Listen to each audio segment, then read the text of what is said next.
Welcome back to the Rock Vault, where the amps are always hot. Today, we're stepping into 1971, a year when hidden gems echoed just as loudly as the legends. These aren't the radio staples everyone knows, they're the deep cuts only true rock experts still remember.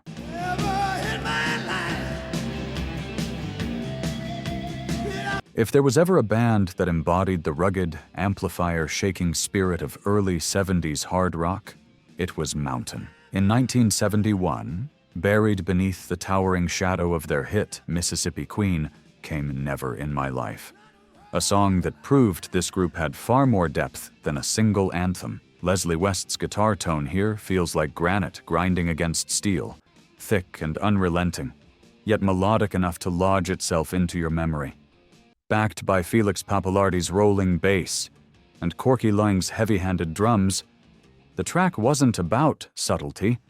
It was about raw power and that unmistakable mountain swagger. What made Never in My Life so thrilling was its contrast. Blistering riffs with an almost boogie-like groove, a sound caught between heavy blues and proto-metal, at a time when rock was expanding in every direction. Prog bands stretching boundaries, folk rockers getting introspective, and singer-songwriters pouring their hearts onto tape. Mountain carved out their own lane. They weren't trying to be clever or complex. They were trying to be loud, alive, and unforgettable. And in 1971, that energy was exactly what fans craved when they dropped the needle on their worn-out vinyl. Many who saw Mountain live that year never forgot it. Picture the haze of cigarette smoke in a packed club. A wall of Marshall stacks towering behind the band. Leslie West standing stock still, but pulling pure fire from his guitar. Songs like Never in My Life weren't just music. They were experiences, rattling rib cages and shaking beer bottles off tables. To those who lived it, the song is inseparable from the sweaty joy of a Saturday night gig, the kind that left your ears ringing well into the morning. Today, Never in My Life stands as one of those deep cuts that only true rock fans know to look for. A reminder that 1971 wasn't just about the obvious hits, but also the raw, unpolished gems waiting just below the surface. Mountain may not have reached the stratospheric fame of Zeppelin or Sabbath, but with tracks like this, they left an imprint just as deep. A band like Mountain shows us how, even in a year overflowing with classics, the real treasures often lived in the grooves of the lesser-played tracks. And the next song on our list proves that exact point, taking a completely different path through the sound of 71. I know your name is Rita, 'cause your perfume smells sweeter. Before Rod Stewart became an international solo superstar, he was fronting one of the rawest, most soulful rock outfits of the early 70s, The Faces. In 1971, they released Stay With Me, a track that perfectly captured the swagger and looseness of a band that lived on the edge of chaos. The song's opening riff, all grit and strut, played with Ronnie Wood's unmistakable guitar bite, sets the tone immediately. This wasn't polished or pristine. It was barroom rock at its finest, messy, loud, and full of heart. At the time, the Faces weren't the critical darlings that Zeppelin or the Stones were. But Stay With Me carved out its own lane, a hard-driving anthem built on Stewart's raspy voice, Wood's riff-heavy guitar, and Ian McLagan's rolling keyboards. It's a song that never pretended to be anything more than what it was, a slice of pure, raucous rock and roll, and that's exactly why it's endured. For fans who were around in 1971, this song carried more than just energy. It was a reflection of nights that bled into mornings, of jukeboxes in dive bars, of dancing without caring who was watching. You can almost see the haze of cigarette smoke and spilled beer when you listen to it. Stewart's voice was both commanding and playful, pulling you right into the moment, while the band behind him played like they had something to prove. Looking back, Stay With Me has become one of those underappreciated classics that defined a band often overshadowed by its members' future fame. Ronnie Wood would eventually join the Rolling Stones. Stewart's solo career would skyrocket, and the Faces themselves would dissolve. But this track remains their calling card. It's the sound of a band that could electrify any stage. A reminder of how 1971 wasn't just about the polished legends, but also about the groups who gave us raw, unfiltered rock magic. The Faces showed us that sometimes the most unforgettable songs weren't the ones meticulously crafted in studios. They were the ones that felt alive, born out of late-night sessions and a love of the music itself. And Stay With Me is proof that in 1971, the spirit of rock was alive in every bar room, club, and record store.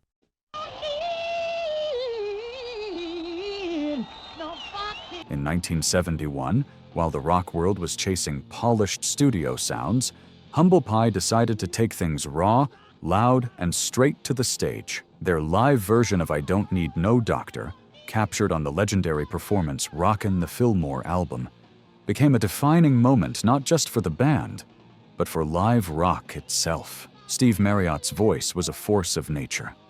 Gritty, soulful, and powerful enough to rattle the walls. Add Peter Frampton's fiery guitar work, and you had a combination that could lift the roof off any venue. The beauty of this track wasn't in studio perfection. It was in the way it captured pure electricity between band and audience. Marriott howled, Frampton unleashed solo after solo, and the crowd fed it right back. In a year when artists were experimenting with new frontiers of sound, Humble Pie reminded everyone that sometimes the most unforgettable rock moments came from sheer volume and sweat-soaked energy. For fans who were there, this song is inseparable from the memory of sticky floors at the Fillmore, the smell of smoke in the air, and the feeling of being swallowed by sound. Many remember Marriott urging the crowd like a preacher at a revival, and when Frampton bent into his solos, it was as if time stopped. This wasn't background music. It was the kind of rock and roll that demanded your full body and soul. Looking back, I Don't Need No Doctor, Sun Live, stands as one of those If You Know tracks from 1971. It may not have charted high or played endlessly on the radio, but for those who witnessed it, it was church. It's proof that not every great song was born in the studio. Some were forged in the fire of the stage, with a band and audience feeding off each other until the walls shook. Humble Pie's performance was more than just music. It was a declaration that live rock could be as legendary as any studio masterpiece. And in 1971, that message rang out loud and clear. They said shit rides a train to Oreo. In 1971, before David Bowie would hand them the anthem that defined their legacy, Mott the Hoople were already carving out a reputation as one of the most unpredictable and uncompromising bands in British rock. On their album Brain Capers, they unleashed Death May Be Your Santa Claus, a wild, chaotic track that sounded like it was teetering on the brink of collapse. And that was exactly the point. With Ian Hunter's gritty vocals leading the charge, the song mixed proto-punk attitude with heavy riffs, piano stabs, and a manic energy that set it apart from anything else at the time. This wasn't a radio-friendly single, and it never topped the charts. But for those who discovered it, the track felt like stumbling into a secret. A reminder that 1971 wasn't only about the polished, radio-ready hits. Mott the Hoople tapped into something raw and dangerous, a sound that foreshadowed both glam and punk rock, long before either took over the airwaves. For fans, hearing this in '71 was like being let in on a forbidden truth. It sounded messy, rebellious, almost unhinged, but in that chaos was a thrill that only true rock could deliver. Imagine dropping the needle on this track late at night, volume cranked high, and feeling like the world had suddenly tilted off its axis. Those who were there remember it as a record that didn't care about pleasing everyone. It cared about shaking you awake. Looking back, Death May Be Your Santa Claus is one of those overlooked cuts that remind us how wide open the landscape of 1971 really was. While giants like Led Zeppelin and the Stones were dominating arenas, Mott the Hoople were playing like their lives depended on it, planting seeds for the glam explosion that would soon follow. It's a song that captures the wild, unpolished spirit of rock the kind of track only true experts still talk about today.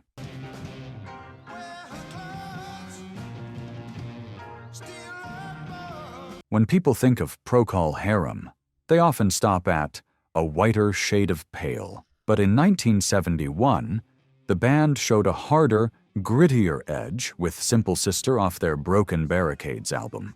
It's one of those deep cuts that never charted high, but it became a cult favorite among those who appreciated rock that blended power with sophistication. The track kicks off with a guitar riff that feels like it was carved out of stone, raw, relentless, and heavier than what most expected from Procol Harum.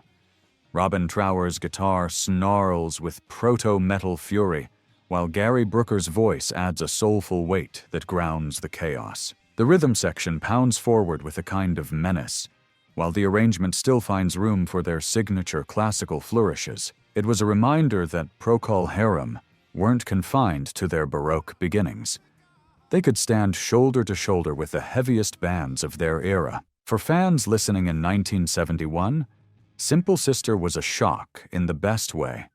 It sounded like the perfect soundtrack for long highway drives with the windows down, or nights in a smoky basement with the volume cranked just high enough to rattle the walls. Many remember flipping that record over and realizing Procol Harum weren't just the band that gave us organ-heavy ballads.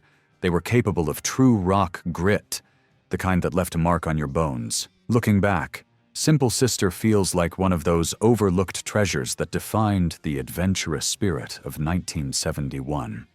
While the airwaves were filled with songs destined for legend, this track lived in the spaces between, whispered about by die-hard fans who knew there was more to Procol Harum than one eternal single. It captured that restless energy of the early 70s, when bands were unafraid to push boundaries, experiment, and let their guitars snarl just a little louder. Even today, when you drop the needle on Simple Sister, it still feels dangerous, alive, and unpredictable.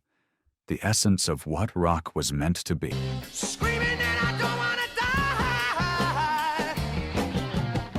die. By 1971, the Guess Who had already proven they could craft irresistible rock hits, from American Woman to No Time. But with Hang On to Your Life off the Cher, the Land album, they revealed a darker, more urgent side of their sound. The song opens with a pounding guitar riff, and Burton Cummings' voice snarling with conviction, carrying a message that hit harder than their usual chart toppers. It was a warning, an anti-drug anthem disguised as a hard rock track, brimming with intensity. The arrangement was straightforward but powerful. Guitar and organ trading blows, drums hammering with almost military precision, and Cummings' delivery sounding like he's preaching to the crowd at full throttle. At a time when the counterculture was embracing experimentation, this song cut against the grain, offering a sobering perspective wrapped inside a fist-pumping rock groove. It stood out not just for its sound, but for its bravery. For fans who spun this record in 1971, the track carried a weight that was hard to ignore. Some remember playing it at parties, where the haze of smoke and clinking bottles made its message all the more haunting. Others recall hearing it on late-night radio and feeling the raw urgency behind every note. The Guess Who weren't just entertaining with Hang On to Your Life, they were trying to save lives, using rock and roll as a lifeline. Though it never became as iconic as American Woman, the song carved out its own place in the tapestry of early 70s rock. It showed that even mainstream bands could take risks, blending social commentary with guitar-heavy rock and delivering it with passion. Today, it remains a track that only true fans bring up, a deep cut that proves the Guess Who were more than just hitmakers. Hang On to Your Life may not be the first song you think of from 1971, but for those who know, it's unforgettable. A raw reminder that rock could shake your body and stir your conscience at the same time.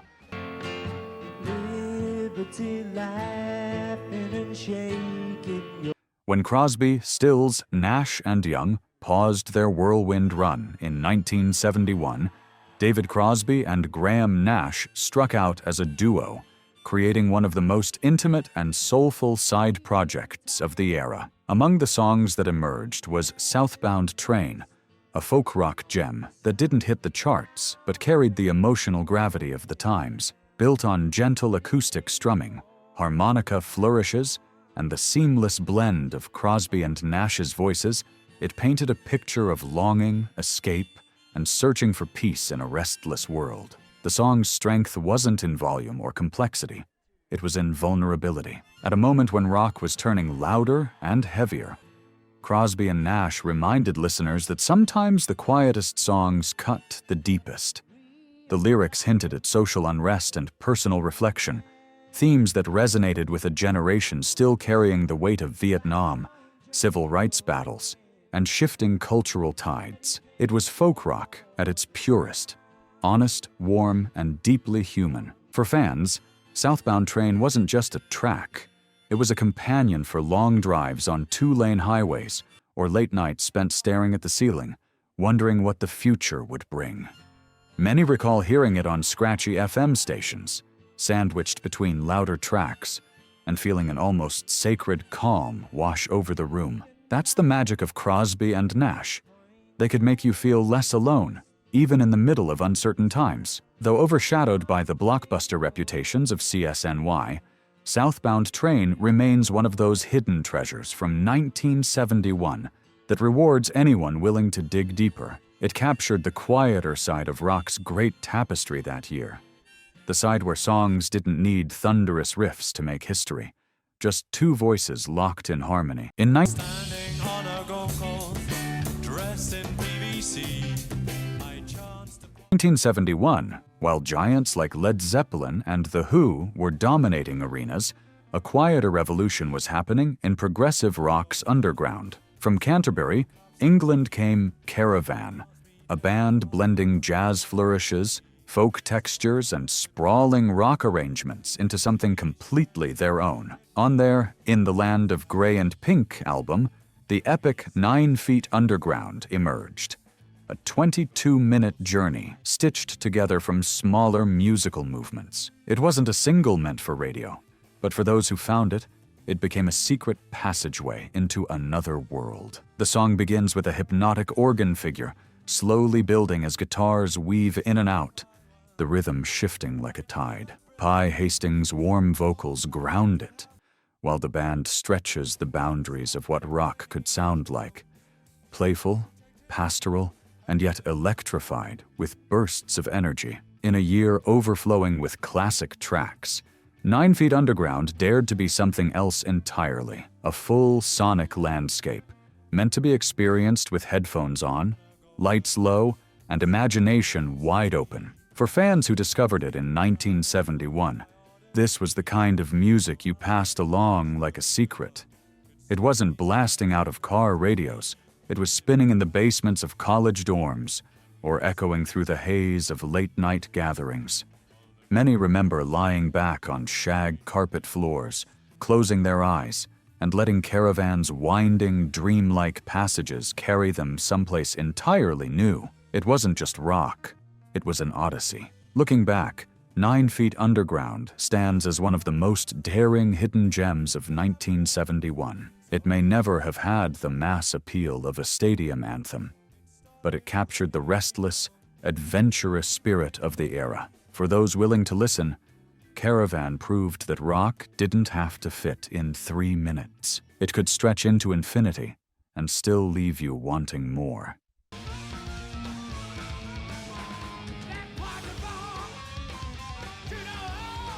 If there was ever a band built to rattle the walls of every dive bar and festival stage in the early 70s, it was Cactus. Often called America's Led Zeppelin, they may not have reached the same heights, but in 1971, their fiery take on the Willie Dixon classic Evil proved they were every bit as ferocious. With Rusty Day howling on vocals, Jim McCarty's blistering guitar leads, and Carmine Appice pounding drums like a thunderstorm, the track was a blues rock detonation. It sounded dirty, loud, and unapologetically raw, exactly how rock should have felt in 1971. What set Cactus apart was their ability to fuse heavy blues roots with a reckless rock edge. Evil wasn't polished for the radio or tailored for chart success. It was sweat and swagger pressed onto vinyl. McCarthy's guitar solo snarled with distortion, and Tim Bogart's bass lines throbbed like a heartbeat on overdrive. In an era where experimentation was everywhere, Cactus chose the straight-ahead route. Play it loud, play it hard, and make sure no one leaves with their hearing intact. For those who caught Cactus live in 1971, Evil was unforgettable. Fans still recall packed halls where the air was thick with sweat and smoke, and the band looked like they might explode at any second. It was the kind of performance that left your ears ringing for days, and you wore that ringing like a badge of honor. Looking back, Evil remains one of those overlooked cuts that only the true diehards still talk about. It never had the mainstream pull of Zeppelin or Sabbath, but it carried the same feral spirit. It reminds us that the landscape of 1971 wasn't only about the giants.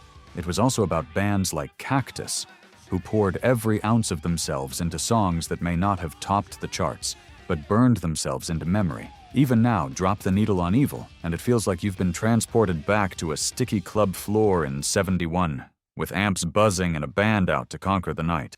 The old and a little bit of the new. We got about 30 years of rock and roll for you guys tonight. While many bands chased the raw grit of hard rock, Uriah Heep carved out something altogether different. Heavy music with a mystical, almost cinematic sweep. Their track July Morning from the Look at Yourself album stands as one of the decade's great epics, a song that true rock devotees treasure, even if it never became a household staple. From the first shimmering organ notes, you know you're about to embark on a journey, not just a song. David Byron's soaring vocals, Mick Box's melodic guitar lines, and Ken Hensley's Hammond organ fused together to create a sound both heavy and hauntingly beautiful. Unlike the 3-minute rock singles that dominated radio, July Morning stretched out past 10 minutes, rising and falling like the tide. The song feels like a sunrise set to music, starting with quiet reflection before building into a wall of sound that washes over you in waves. Hensley's organ gave it a spiritual dimension, while Byron sang with a mix of desperation and hope that could cut straight to the soul. In 1971, this was proof that rock didn't need to fit a formula. It could be expansive, emotional, and unashamedly grand. July Morning was more than background music. It was an experience. Some remember lying back on shag carpet floors, eyes closed, letting the music carry them into dreamscapes. Others recall long summer nights when the song poured out of open car windows, stretching across highways under an endless skyline. It wasn't a track you just listened to. It was one you felt in your bones. Today, July Morning stands as a reminder of how adventurous and fearless rock could be in that golden year. It might not have topped charts like Zeppelin or The Who, but for those who found it, it became a personal anthem, a secret sunrise tucked inside a record sleeve. And it's the perfect way to close our journey through 1971's hidden treasures. And there you have it, 10 hidden gems from 1971 that prove rock's heartbeat was just as strong in the shadows as it was in the spotlight. These songs remind us that the magic of that era wasn't only in the radio anthems, but in the deep cuts that shaped memories and inspired generations. Which of these tracks takes you back the most? Let us know in the comments. Don't forget to like, share, and subscribe to keep this journey alive. Until next time, this is the Rock Vault. Keep the vinyl spinning.